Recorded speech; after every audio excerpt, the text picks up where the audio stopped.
कभी आपने सुना है कि आप लेट नाइट तक अगर समुद्र या झील के किनारे बैठ जाए तो कोई आपके बगल में आकर बैठे और आपसे कुछ खाने को मांगे। ऐसा ही कुछ करते थे पनडुब्बा। तो बिहार के एक छोटे से गांव में साहिल नाम का एक लड़का हुआ करता था। वो अपने घर का एक लौता बेटा था। किसी कारण से साहिल की अपने घर वालों से थोड़ी नोकझोंक हो गई थी, जिसकी वजह से साहिल बहुत गुस्से में था और गुस्से से वो घर से बाहर निकल गया।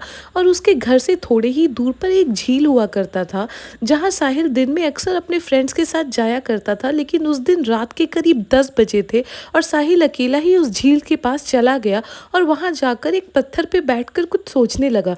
थोड़ी देर के बाद साहिल का गुस्सा थोड़ा कम हुआ और अब तक रात के 11:30 बज चुकी थी। साहिल ने सोचा अब उसे घर जाना चाहिए, घर पे भी सब परेशान हो रहे होंगे। साहिल जैसे ही उठने वाला था, उसने देखा उसके बगल में एक लड़की बैठी है। साहिल थोड़ा डर गया क्योंकि थोड़ी देर पहले तक वहां कोई नहीं था। साहिल उसे इग्नोर करके आगे बढ़ने ही वाला था, तब तक उस लड़की ने उसे आवाज़ दिया, मुझे कुछ खाने को दोगे? साहिल ने पहले सोचा कि वो उसे कोई जवाब ना दे और वहाँ से निकल जाए, लेकिन फिर उसे लगा कि शायद इसे भूख लगी होगी और साहिल उसके पास चला गया। जैसे ही साहिल ने कुछ बोलना चाहा, वो लड़की ज़ोर से हंसने लगी और साहिल को खींच कर झील के अंदर ले गई।